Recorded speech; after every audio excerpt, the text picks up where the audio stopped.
Hello friend, स्वागत है आपका मेरे यूट्यूब चैनल कैश फैक्ट्री पे। मेरा नाम अभिषेक कुमार है। आज हम लोग एनालिसिस करने जा रहे हैं अशोक लीलैंड को। तो इसका हम लोग सबसे पहले आपका जो वेबसाइट है वहाँ पर आते हैं और अशोक लीलैंड पे आने के बाद हम लोग देखेंगे कि ये क्या बनाती है। तो एक ओवरव्यू हम लोग देखेंगे। तो ये आपका ट्रक्स बनाती है सभी प्रकार के, और आपका जो बसेस है स्कूल कॉलेज स्टाफ सारी तरह का इंटरसिटी बस भी बनाती है, और आपका लाइट व्हीकल भी बनाती है जो आपको इंटरसिटी में या थोड़ा छोटा मोटा जो सामान होता है उसे लोड करने में काम आता है। और पैसेंजर बस भी बनाती है ये।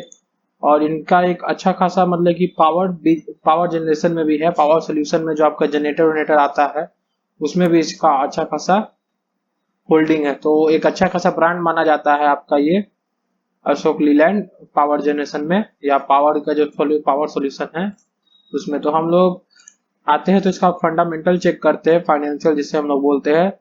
तो सबसे पहले उसको चेक करने से पहले जैसे जैसे मतलब कि आपका जो सिटी है उसमें ग्रोथ होगा और मॉडर्न सिटी बनेगा, तो उस हिसाब से इसमें जो आपका जो छोटा मोटा जो व्हीकल है जो माल लेने के लिए आती है, लाइक सिलेंडर वाला जो होता है छोटा मोटा और वाटर वाला, तो वो सब का डिमांड बढ़ेगा। और जैसे जैसे इंफ्रास्ट्रक्चर बढ़ेगा और जो गवर्नमेंट का आपका इसका का जो सपना है कि इंडिया को मैन्युफैक्चरिंग हब बनाना है, तो मैन्युफैक्चरिंग हब बनने के बाद जो आपको ट्रांसपोर्टेशन का खर्चा आएगा, और ट्रांसपोर्टेशन का खर्चा में ट्रांसपोर्ट करने के लिए बस और ट्रेन का भी जरूरत पड़ेगा। तो यहाँ पे हम लोग तो उस हिसाब से जो यहाँ पे बस है तो यहाँ पर एक ग्रेट अपॉर्चुनिटी है। तो जो इसका मार्केट कैप है वो आपका 35,946 करोड़ का है। करंट मार्केट प्राइस 122 है। हम लोग इधर देखेंगे तो 125 के आसपास है। और स्टॉक का पी, क्योंकि अभी लॉस मेकिंग कंपनी है तो ये पी नहीं है। और बुक वैल्यू 26 का है, आरओसी 6.23 का है।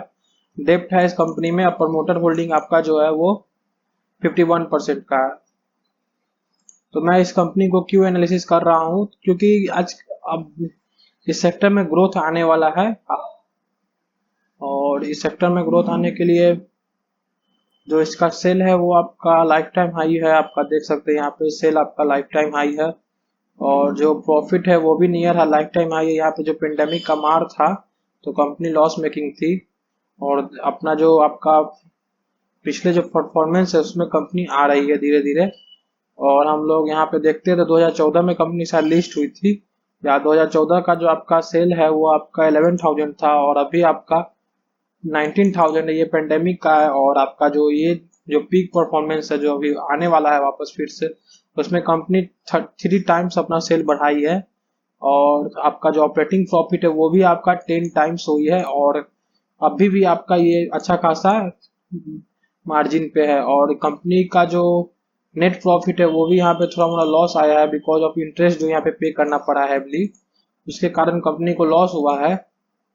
और हम लोग देखते हैं कि कंपनी के ऊपर लॉस कितना है, तो 18,000 करोड़ का लॉस है। 7,506 का रिजर्व है। तो कंपनी चाहेगी तो पे कर सकती है इसे 50% अपना। और हम लोग एक बार तो जैसे जैसे कंपनी ग्रो करेगी यहाँ पे ऑपरेटिंग प्रॉफिट जैसे यहाँ पे बढ़ा है, और 2020-21 का जो क्वार्टर है ड्यू टू पेंडेमिक वो थोड़ा मोड़ा डैमेज हुआ है। तो जैसे जैसे पेंडेमिक खत्म होगा तो इसका जो ग्रोथ है सेल्स में और ऑपरेटिंग प्रॉफिट में वो भी आएगा। और हम लोग देख सकते हैं कि कितना अच्छा से एक्सपोनेंशियली ग्रो किया है इसका ऑपरेटिंग प्रॉफिट। और यहाँ पे सेल इसका ठीक ठाक है। रिजर्व इनका भी इंक्रीज हुआ है ड्यूरिंग द ईयर। और जो बोरोइंग है वो भी इनका इंक्रीज है यहाँ पर 18,000। जो पिछले क्वार्टर से वो डिक्रीज है, 22,400 था अभी 18,000 है। मतलब कि कंपनी का जो बोरोइंग है वो ईयरली बेसिस पे कम हुआ है। और cash from operating activity minus, cash from operating activity minus में बिकॉज ऑफ पेंडेमिक। और हम लोग एक बार आरओसी 6% का जो पीक परफॉर्मेंस इसका 70% है। अच्छा आरओसी माना जाता है इसे। और हम लोग पब्लिक पे देखते हैं तो पब्लिक पे जो रिजर्व है वो आपका नहीं है। पब्लिक के पास कोई होल्डिंग नहीं है, सॉरी हाँ पब्लिक के पास कोई होल्डिंग नहीं है। मात्र जो आपका बिग हैंड है उसमें नहीं होल्डिंग है, और जो पब्लिक है उसमें आपका पब्लिक के पास होल्डिंग आपका 13.58% है। 13.58%। और हम लोग प्रमोटर आते हैं तो प्रमोटर में आपका 51% है। और हम लोग एफआईआई में देखते हैं तो 18% यहाँ पे होल्डिंग है। और और हम लोग DI में आते हैं तो 16% का मतलब इसमें आपका DI का होल्डिंग है। तो रिलायंस बाद में निप्पॉन में बदल गया था, निप्पॉन को अपना सारा जो म्यूचुअल फंड का वो था उसको देकर अपना रिलायंस वहां से अलग हो चुका था, रिलायंस कैपिटल ट्रस्ट। तो आपका जो अभी निप्पॉन है तो निप्पॉन के पास भी अपना होल्डिंग बरकरार है और सारे के पास बरकरार है। यहाँ पे एक नया जुड़ा है HDFC लाइफ इंश्योरेंस कॉर्पोरेशन का, HDFC लाइफ इंश्योरेंस कंपनी 1.4% हिस्सा लेके। तो अपना DI का भी पास अच्छा है कंपनी का होल्डिंग, और FII के पास भी अच्छा खासा होल्डिंग है, और पब्लिक के पास भी अच्छा खासा होल्डिंग है।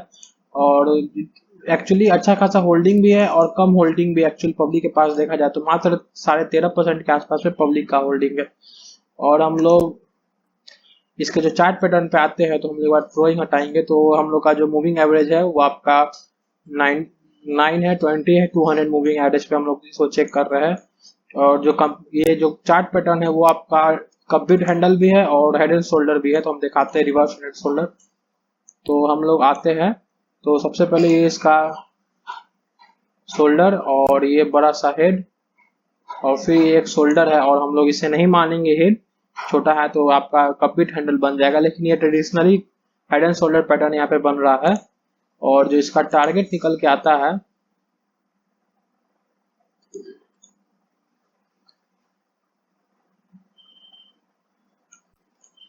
वो टारगेट आपका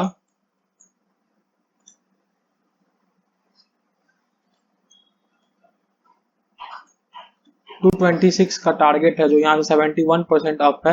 और हम लोग एक बार करेंट मार्केट से देख लेते तो 83% का टारगेट है। तो 83% का टारगेट आपका 1.5 ईयर 2 ईयर में अचीव हो जाना चाहिए, और अच्छा माना जाता है 2 ईयर में भी आपका ये अचीव होता है। तो 40% के आसपास में आपका रिटर्न बैठता है साल का, तो एक अच्छा खासा है, मतलब वन सिंगल शॉट में गेम ओवर हो जाने वाला बात है।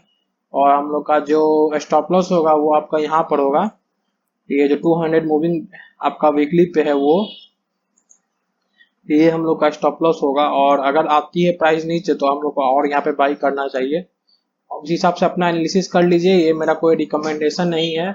और वीडियो पसंद आया है तो वीडियो को लाइक करिए और चैनल को सब्सक्राइब करिए और वीडियो को शेयर करिए, क्योंकि दूसरों लोग को भी, जो आपके फ्रेंड है उससे भी मालूम चले कि शेयर बाजार में पैसा ऐसे कमाया जाता है, ना कि फ्यूचर एंड ऑप्शन इंट्राडे में पैसा बर्बाद करके, जब आप नए हैं तो। थैंक्स, तो मिलते हैं अपने कल के वीडियो में।